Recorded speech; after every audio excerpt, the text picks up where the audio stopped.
Welcome to Techsem Talks. Halo teman-teman semua, selamat datang di Techsem Talks episode ke-11 tentang pentingnya literasi keuangan dan juga pentingnya investasi. Bersama saya Raffi Ahmad Razak, biasa dipanggil Raffi. Dan di sebelah saya nih udah ada narasumbernya yang pasti ngerti banget nih tentang literasi keuangan dan juga pentingnya investasi, ada Mas Idam. Oke, Mas Idam boleh dong kenalin diri dulu, siapa tahu ini teman-teman yang nonton video ini belum kenal gitu. Oke, thank you Mas Raffi dan teman-teman Taksem ya. Selamat malam ya, mungkin ya. Kita take ini malam dan perkenalkan saya Idam. Saya di Tradesem sekarang sebagai expert manager di analis untuk di financial market. Aktivitas saya selain di Tradesem juga saya ada aktivitas lain di sekitar bandara gitu. Sekitar bandara. Pekerja bandara. Menarik ya, pekerja bandara nih. Jadi kita langsung aja nih ya ke topik hari ini tentang literasi keuangan. Itu apa sih Mas sebenarnya? Oke, sebenarnya literasi keuangan itu adalah kemampuan ya daripada seseorang untuk memahami tentang bagaimana sih mengelola atau memanage suatu keuangan. Jadi kuncinya itu sebenarnya ada di kata pengelolaan, bukan dari seberapa banyak yang kita generate atau yang kita ciptakan, tapi lebih kepada apa yang kita dapatkan itu kita kelola sebaik mungkin sehingga dari hasil pengelolaannya itu bisa kemudian berkembang sedemikian rupa.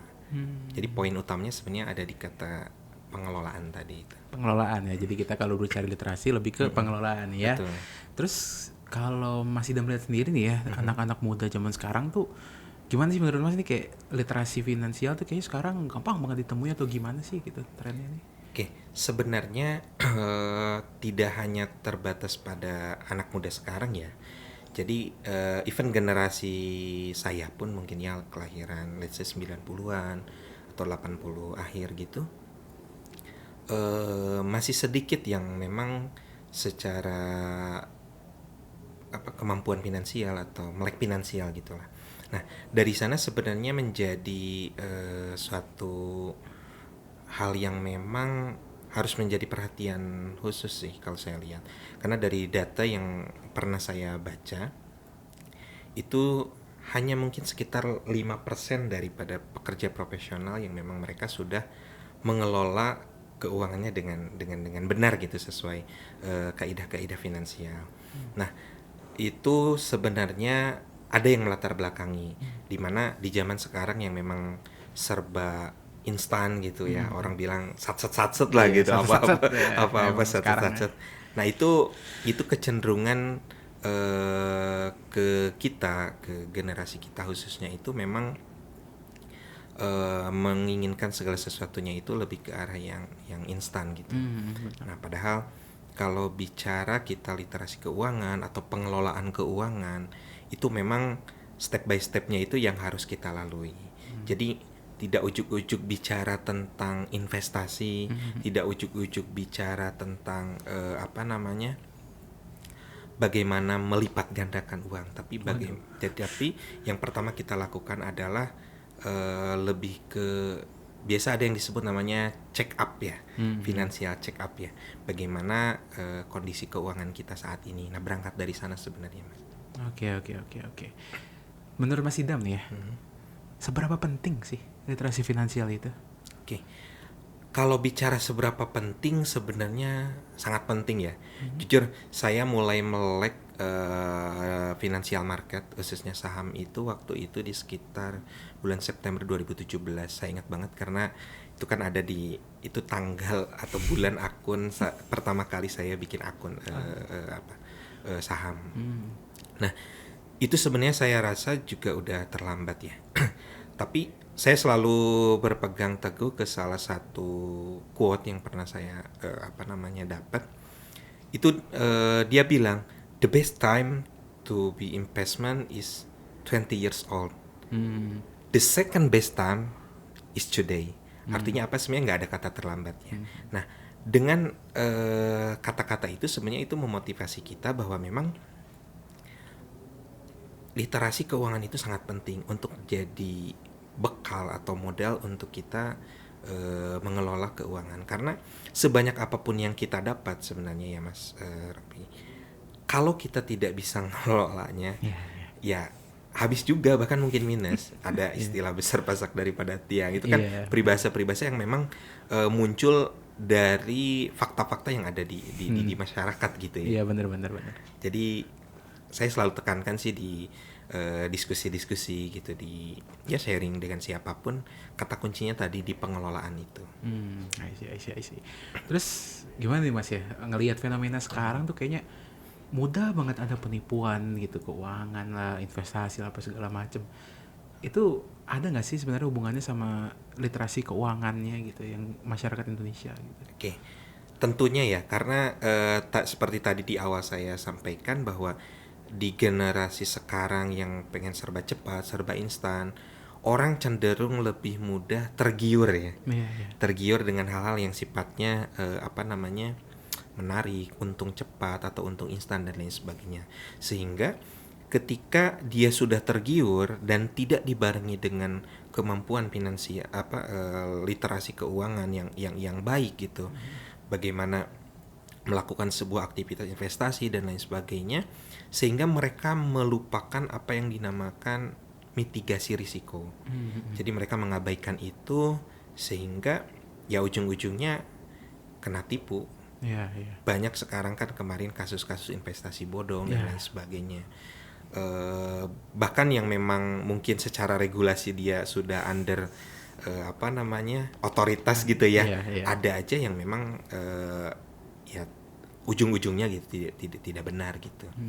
Jadi benar-benar ini jadi perhatian lah buat siapapun yang memang baru mau mulai untuk masuk ke financial market apapun itu, atau mau mulai melakukan suatu aktivitas yang namanya investasi. Jadi step by stepnya harus memang dilalui.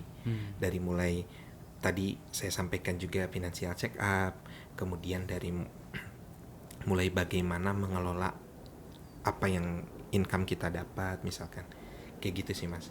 Jadi insya Allah kalau misalkan itu sudah dilakukan step by stepnya secara bertahap gitu ya, hal-hal yang tadi sifatnya penipuan, investasi bodong itu bisa kita hindari. Karena kalau misalkan kita sudah melek ke arah sana, cukup mudah kok untuk memverifikasi bahwa ini tuh sebenarnya benar atau enggak sih. Hal-hal yang sifatnya too good to be true itu kita harus mulai, itu sensor kita harus aktif. Iya, iya, Sensor benar. kita harus aktif bahwa memang wah ini benar enggak nih. Iya. Karena kalau misalkan seinstan itu atau semudah itu, kok kenapa baru muncul sekarang-sekarang. Hal seperti itu yang sebenarnya bisa jadi salah satu tanda-tanda juga untuk kita, oh iya, sensor warning kita aktif gitu. Bener sih, if it's too good to be true then it's not true gitu ya. Yes, Istilahnya ya. correct, Mas. Istilahnya gitu ya. Dan ini ya, mungkin Mas Idam punya pesan gitu buat teman-teman semua yang sampai saat ini tuh kayak mau nyoba investasi tapi ragu gitu karena takut gitu, nggak cukup literasinya, atau misalnya takut ketipu gitu kan karena banyak kasusnya dan lain-lain gitu. Mungkin ada pesan gitu.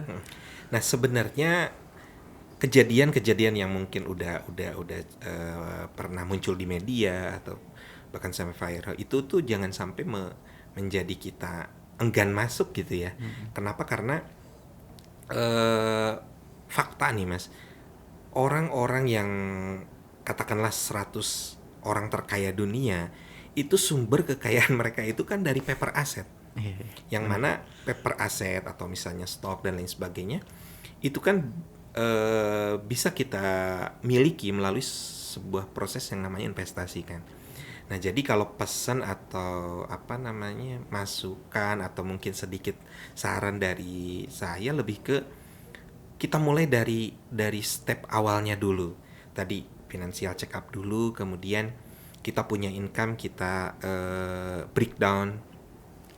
Ada yang pakai metode 50-30-20 dan lain sebagainya. Itu semua kita bisa dapat sekarang. Akses informasi kan cukup mudah ya.